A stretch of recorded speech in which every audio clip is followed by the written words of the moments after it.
All right, welcome to Module 1 of Audience Building. We're talking connection and clarity, getting clear on who our audience is according to their psychographic as well as demographic and geographic factors. So, connect, a loaded word, should be so simple. But the idea here is that we need to get clear on who we're serving and developing our beautiful products and services before we figure out what it is we want to spew at them in terms of marketing, messaging, and content. What is it that they need from us? So when we think about our so-called people, who are they? And then the question of who are they really? So it's sort of that idea of like, well, tell me what you are and what you're about. Okay, now tell me what you really are about and who you really think you are. And this gets into their deeper desires and fears and emotions, the things that we like to call the iceberg emotions that live below the surface of those very obvious or surface level factors that we can all speak to. And that's what 99% of people on the internet are doing. They're speaking to our surface level needs, desires, wants, factors. And we're going to go smarter and deeper than that because that is where we really, truly make a connection with people and they feel like we are their hallelujah answer that they have always been looking for or didn't even know they needed. And the benefit here is that we have this really substantially increased lifetime value when we're not just providing people with our products and services and actually selling to them, but we're changing their emotional state. When you think about the stories or even the brands or companies or people that you love the most, that you're loyal to for life, that you would tell anyone about who will listen, it's likely something or someone that has changed the way you feel. It's just like the memories that we have in mind are the ones that are, they make us feel something. Sadness, joy, relief, abundance, whatever that is. So, when we are actually creating the same kind of content that educates, informs, and inspires, but also gets me to the finish line or gives that person that result or that transformation that they're desperately seeking or hoping to find, they're going to really appreciate it, remember us for it, and want more of it in many cases. And that's where we can talk about the lifetime value, the repeat customer, the referral, and getting them to the bottom of our sales funnel and keeping them there or keeping them coming back around. But first things first, we have to understand what it is our people really want to feel. Those ideal customers or prospects and targets. What are they missing? What is it that we can solve for them? That we can be the only person who can truly solve it for them, ideally, especially in a market or an industry that has a lot of choice. So sometimes it's not as hard as you think either. For example, there may have been 3 super cool moms who are turning 40 last year, and they invited their friends to their birthday bash. And this party was not just any party. It was your first 3-way, if you don't mind me saying so. This is my girlfriend Danielle writing the copy. And we were hosting it at social school. We had a band. It was a big party, lots of fun. And what were we desperately trying to feel? The 3 of us that were having the 40th birthday together, us girls. I don't know, maybe a break from being a mom for a day or an entrepreneur or, any kind of working professional in the modern day crazy chaotic world we find ourselves in. What do we really need? Well, I won't get into it, but you can sort of imagine. We want to feel young and fun and hip and cool and, energized again. I don't know, not exhausted, perhaps. Maybe not turning 40, but feeling like we're 30. Like it doesn't take much to understand what a 40-year-old female who's having your first 3-way type of birthday party wants to feel. We're fun and funky, I like to think, even though we're really not.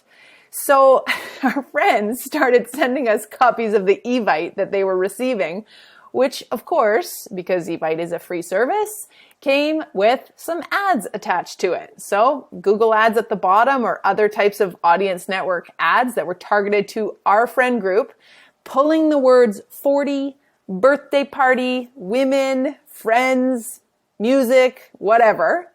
And those keywords were used to choose the ads that would show up with this Evite in our friends' inboxes. And that's the one that was appearing regularly. Dresses for older women. Now, if this had just, maybe said anything like feel young and hot or a 40-year-old dress that makes you look like you're 20, I don't know, anything, put on a mini skirt, or it's time to party. It doesn't take much, I'm telling you. But instead, it's just written by some, 19-year-old kid in his mom's basement who really doesn't know what any of us would want. It's a complete waste of time and waste of targeting. And a lot of people clicked it just out of curiosity, but not so that they could buy. So it's even costing that advertiser a lot more money than someone who would just not even notice it.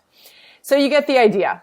What do we really want? How do people really want to feel? And how can you stop making your content and your ads about you? How do you go to that place where it's about them and the problem that you are solving for them? And we do this all the time in our copywriting classes, where we give you 6 words to come up with your tagline. I or we, some form of the word help, transform, give, show, donate, just serve, and then who it is you're helping.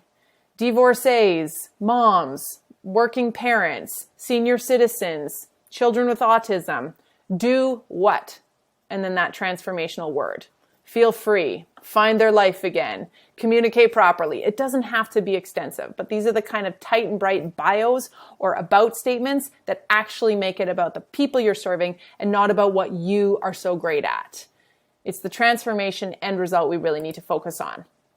So, what do your customers need to hear? Is this important for audience building and audience targeting? Absolutely. And I think you can see why. We need to really think about those life-changing benefits, transformations, and end results and convey that in our content before we go build out these audiences, but also knowing their dreams and desires and understand them and speak to them in a clever way. Clever might be the hardest part about this. Knowing their dreams and desires shouldn't be difficult. And if you can't garner that from your one-to-one interactions with your customers or from seeing and listening and watching your prospects in the wild, then you need to ask them. You need to understand what it is so explicitly that you can speak to them in a one-to-one way. You can build an avatar of someone who's maybe fictitious or not, but that you know exactly what kind of wine they drink or car they drive or place they dream of traveling to and what's missing in their life or what they love the most. And then rein it in and dial it back and find a way to cleverly convey that you get them, know them, and that you're the solution. All right. So when someone says, so what do you do? What does this company do? And remember, they're not often saying that in real life. They're landing on web pages and saying that in their head all day long, or trolling someone's social media feed, looking at their Instagram posts and trying to figure out what the heck this company does. What they're really saying is, what's in it for me? So what do you do? Am I interested in this? We have that inner dialogue. Is this something I would like? Oh, would my wife like this? Oh, what is this post about? Ooh, do I want those shoes? What's in it for me? Nah, I'm out. Next. So sales 101 here. If we're doing our job as marketers or communicators, we are standing shoulder to shoulder with people. We're showing that we know them and understand them, and then we are positioning ourselves as the solution to their problem, whether that's perceived or real, physical or totally intangible. Remembering that, the old adage, if we're talking to everyone, we're actually talking to no one. If you are so broad and bland and vanilla and you're making food for everybody, nobody's coming to your restaurant. Or it's, your dance club is having an everybody night. I'm not coming because I want to go to like 80s ladies night and wear my favorite, high tops. So thinking about who your avatar is and speaking to them one-to-one, we call it boutique speak versus big box, talking to everybody and anyone. Because what happens is you attract so many more bees as a result. Bees with honey. You're speaking like I'm talking to you directly, using the words you and your. And as a result, all the people that are peripherally, possibly totally different to that same avatar will hear you, feel your authenticity, and hopefully relate. So don't worry if you build your entire messaging around one person. I've done it many times for many different brands or companies or campaigns. And when I know that person so intimately and I can name them and describe their children, hypothetically, I can speak to them like they're my friend. So you get the idea. The next part of this comes in what we're offering. What we like to call your unique value proposition, the UVP, It's our secret sauce. It is the differentiator that is what I am in business for. And if you don't know your UVP, what makes you a little bit better, a little stronger, a little faster, a little cooler, or more desirable than the next guy, you've got to start there. Back it up. But that's usually not the problem. Most of us feel like we are doing a killer job at making donuts or being a physiotherapist. We're just not conveying it very well. And if you're not doing a killer job, well, maybe you need to go back and refine your product or differentiate it a little bit, or maybe that's what you're in it for. The mass sales game, but you still need to sell it in a way that makes you sound better than the rest. So, what do you do, promise, or provide that people love you for? This is a good way for us to help. Okay, I think I'm good at what I do, but what is it that makes me different? Well, what do people remember you for? What do you do and why should I care? There's lots of pizza restaurants out there. Why should I choose yours is what, again, I'm saying in my head. And my editor at the newspaper used to say this to me all the time when I'd bring a story idea. Yeah, nobody cares. I don't care. Do you care? Do your readers care? Well, it's kind of interesting. No, tell me more. Okay, well, this restaurant opening that I want to write about is, this really great pizza company. No, I don't care. Tell me more. Okay, well, they have nothing but family employees. Okay, tell me more. Well, yeah, and they go back 3 generations and their pizza recipe goes back 12 generations and they only get their flour from Sicily and it's kind of neat. They have like old Papa's in the kitchen and there's a wood fire. Okay, I'm interested. Let's tell that story. And that's exactly what we're saying when we are trolling social media feeds, reading blog posts, opening your e-newsletter, or cruising your website. Is this interesting enough? Does it have something for me? And what is their differentiator? So, is your UVP a thing? For many of us it is. The skills, product. Is it your responsiveness or your customer service? Is it the people in your organization that really set your dental office apart from the other one? And that's what's going to keep me coming back for more. Or, bonus points, is it a feeling that you leave people with? Remember, emotional connection. Is it the elation or the gratitude or the trust or the honesty or the sense of belonging that they feel when they buy from you? And belonging is something that we're going to talk a little bit here in this course. Okay, not a ton. But it's so important. It's in a lot of our content classes. In fact, it's the B in the ABCs of content formula here at Social School. And the reason being that it doesn't matter what you're selling. I can be Apple computers or I can be, Mountain Equipment Co-op. My product is great. My service is awesome. Yes, I solve problems for people. But what I actually have managed to do is go beyond loyalty into love. I love Apple because it's changed my life as an entrepreneur. I will never try a Samsung phone because I'm too loyal to the company that has allowed me to build a business and a life of my dreams at my fingertips with a laptop and a cell phone and all the apps and gadgets that I need. So I actually feel love and I feel like I have a stake in this company. I feel like I know it. I feel like they know me and I know them. I know their values. I know what they're about, what they stand for. I'm with them. I believe in them. They are kind of on the same page, I suppose. I have affinity for them. And beyond that, I actually kind of feel like I belong. Somehow, like I said, I feel like I have a stake in it, even though I really don't. I wish I did, but you get the idea. And usually we feel this way with a few examples I'm going to show you. Cultural groups, religious organizations. But it is possible to achieve as a brand, and a lot of us have. So, which brands are nailing it? I'm so glad you asked. These are the ones that have wholeheartedly realized that today our emotional attachment to their product or service actually goes deeper than the attachment to the product or service itself. Yeah, I love my iPhone, but if I drop it in the toilet, I'm going to go get another one tomorrow. I, really appreciate what goes on at my local coffee company, but I love those people and the way they make me feel more than anything and more than I happen to love their kind of burnt coffee. Why is this? Well, generally speaking, it's because we feel like we can almost join the organization. They've pulled back the curtains and let us in. They've let us into the company, the people behind it, those values and kind of purpose and mission that matters to us in modern day times. And this was not the case a decade, 3 decades ago. With the art of spin and ads and paid everything, we were susceptible to whatever was being shoved down our throats without question.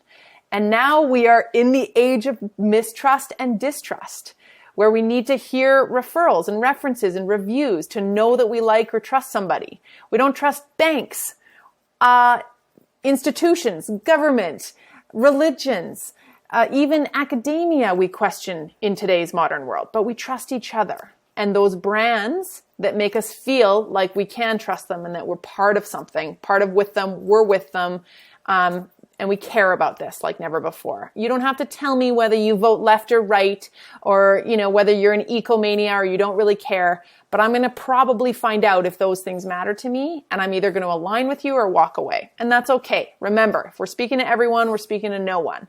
So don't be afraid to take a stand. Maybe be a little bit contrarian, or to voice your purpose like never before, because this can be so magnetizing for so many people. Okay, so what are what we like to call sticky bits? Remember, the UVP, but the things that truly people love you for, and that a year after buying from you or working with you or visiting you for a massage appointment, they remember and they would talk about. And for us at Social School, very often it's our worksheets. And it's quite funny because, someone will say to us, oh my God, yeah, that course I did. I really love that one pager we did where it had I had to write out my 10 things that I was going to do on my Instagram. We're like, oh, good. So that 3-day class, you remember that one sheet. That's okay. If that's the sticky piece, we need to make more of it. The sticky content that people love us for, or remember us by. So remembering that this emotional connection takes place, probably they felt some kind of relief or like, thank God, or accomplishment is big in our business. People need to feel like they actually got somewhere because they've been pulling their hair out on their LinkedIn advertising campaigns for months and wasting money and stabbing in the dark and so frustrated. These are all words that we can define as some of our customers when we're building our audiences and avatars, and thus go speak to those pain points and hopefully remove them and show them the way to the finish line. And for a lot of people, that's a sense of relief, accomplishment, and I actually did something. So trust, loyalty, humanity, transparency, these are all parts of that connection. Now, back to those entities that sort of innately we understand this concept with. You think about religious groups. You have a sense of belonging. You are there for a reason. Cultural groups that are maybe generations back. It's inherent in you. There's no way you would ever not feel like you belonged. University alumni or college sports or any kind of, raging sports fan understands this as well. Of course, that's my team. They're my people. I would bleed for them. What about even just your academic institution? You call yourself a graduate of whatever for life. You feel like you had something there, an emotional connection, a sense of pride, an accomplishment, friendship, etc. Maybe it's a hobby. You're a rabid beekeeper and these are your people and this is your thing and you're good at it and you know it and you're confident with it. So you find solace in it or, satisfaction. Maybe it's fashion. Maybe it's your, boardwalk dancing. Is it a group or a mission, some kind of campaign. You are listening to this and going, yeah, it's called a rally, but some kind of cry to get people together aligned on the same kind of idea that you're fighting for. But what happens when it's a brand? Harley Davidson is used in marketing case studies the world over and has been for a long time because Harley Davidson attracts people to it before they ever own a bike, before they're ever allowed to, or old enough to own a bike. And they don't even, from what I've been told, make the best bikes in the world. But they make a certain kind of bike for a certain kind of person that feels like that is their people. It's their brand. They align with it and they can't wait to join that tribe. We're not supposed to use the word tribes anymore for really good reason, but Seth Godin wrote a book called Tribes about a decade ago, and it is still one of my favorite marketing books.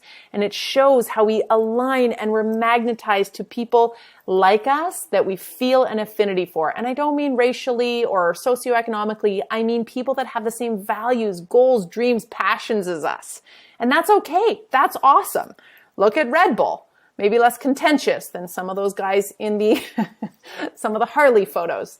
But they have a brand that, you know, if you're a Red Bull fan, you're into that high octane kind of, you know, life, sports, all of the X Games, or anytime you see Red Bull show up, they don't have a Red Bull can anywhere near them very often in most of their ads. What we see are the people that would align with that brand, drink that drink, and live that lifestyle. And they don't need to force the drink down our throats. It is the lifestyle that we're shown.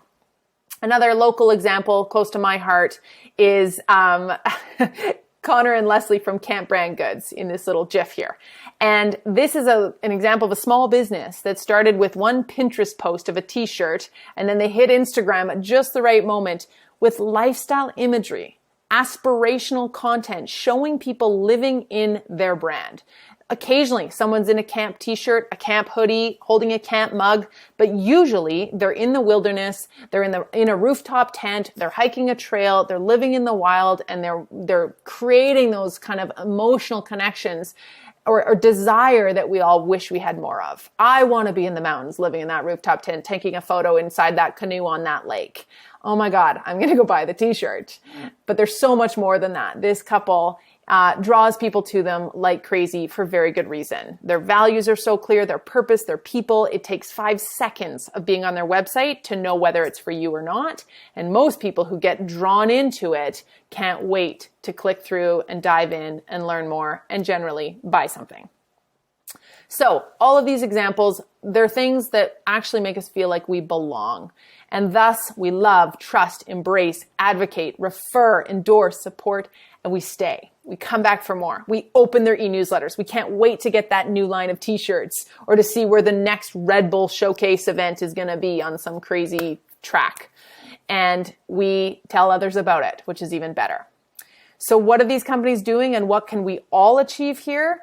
We're building relationships, we're building brand love, and we're building belonging. And as some very wise marketers like to say, love is deeper than loyalty. And loyalty is great, but it's more fleeting than ever because I have so much choice as a consumer today. Just because I've been loyal to that dentist in that dental office for, you know, my mom took me there and I take my kids there and I think my mom's mom took her there.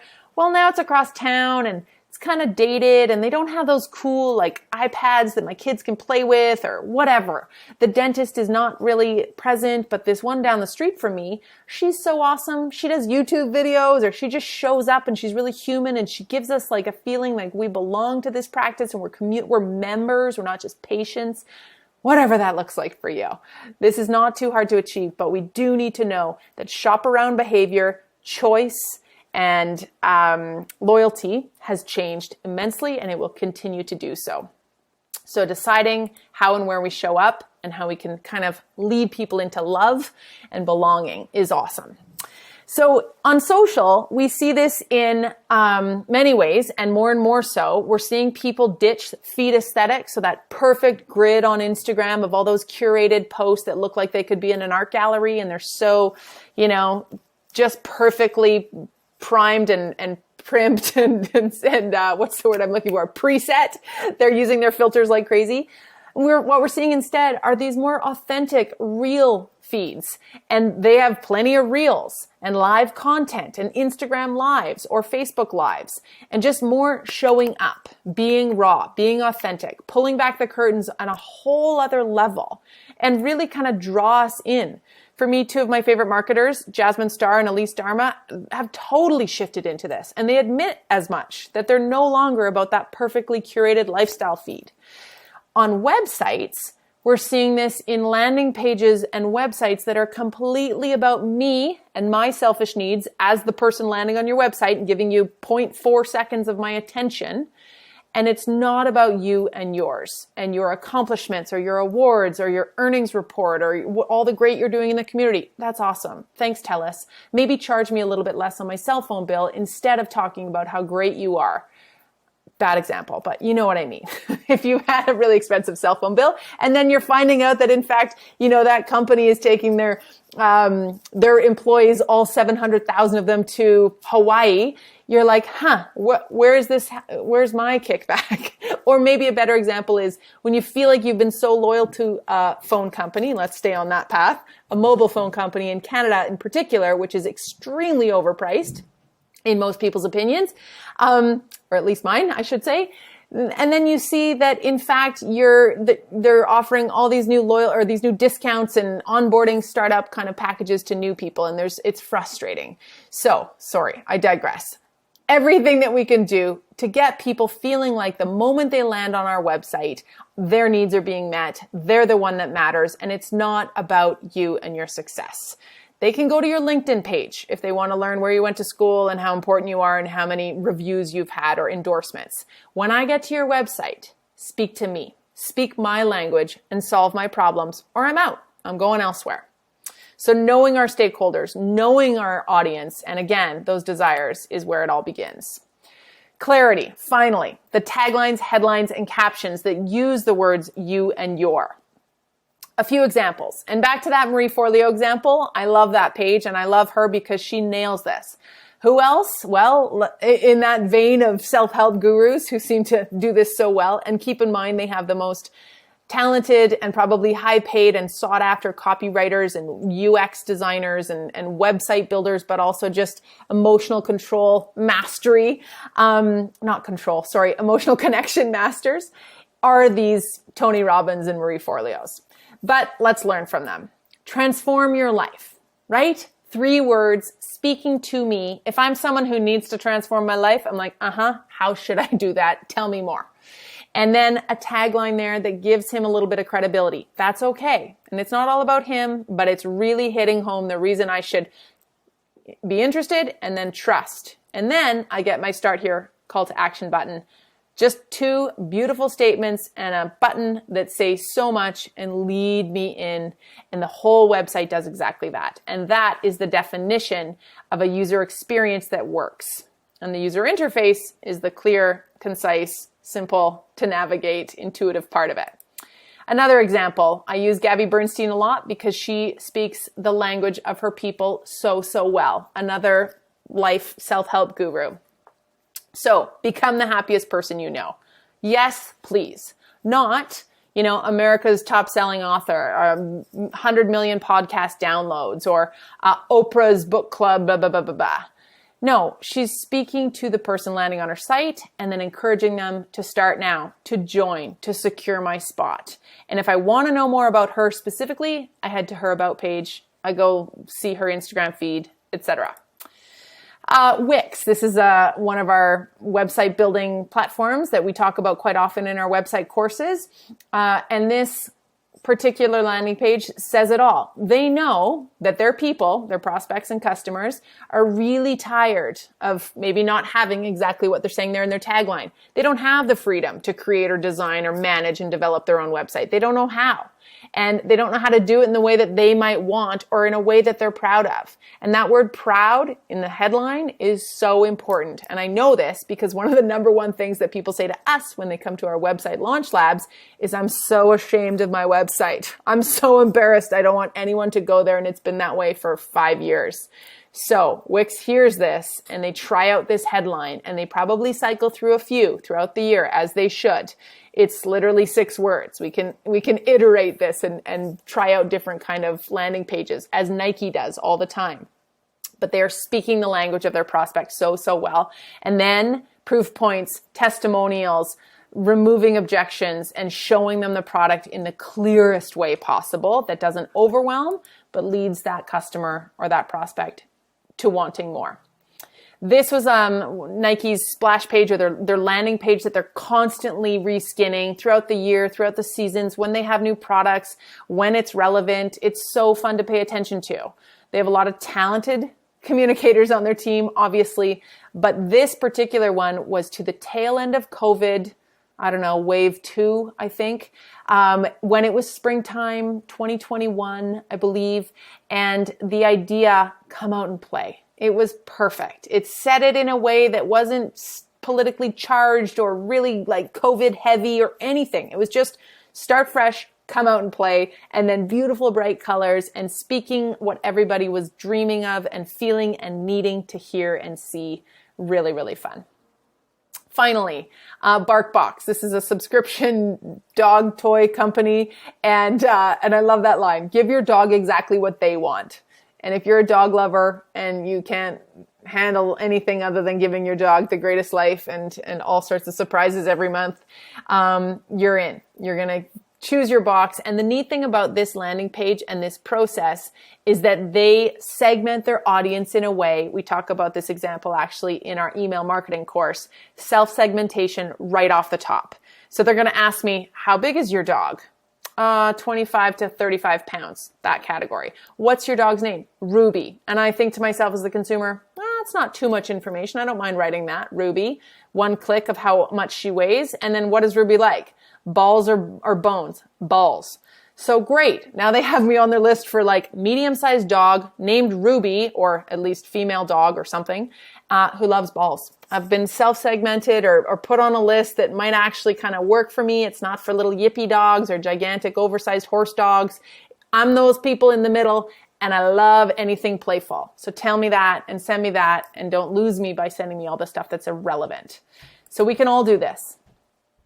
Let's sum this up by saying the formula here. What we're doing is we're creating, or at least knowing and perpetually communicating our brand purpose. Who we are, what we're about. Are we playful? Are we serious? Are we helpful? Are we, what is in it for the people that are potentially going to buy from us? We're communicating that clearly and concisely in a connecting kind of way. Then we're attracting the people we hope and need to attract that are obviously customers or, contenders for what we have to offer. And then we're building a sense of belonging for them to make them know that this is for them. And that doesn't mean you have a club or a membership or a subscription-based model. No, it just means that you have a brand or a one-person shop that makes people feel like you get them and that they could work with you in a way that is so dead easy but also feels like home, that they have a stake in your company, that they have affinity with you, and that you get them, understand them, and can get them to the finish line, whatever that looks like. So I know that's a lot, but it really is pretty simple if we boil it down to those needs and desires and how we can communicate them so simply. And then build our copy and content. I will see you in module 2, and we'll keep this course rolling.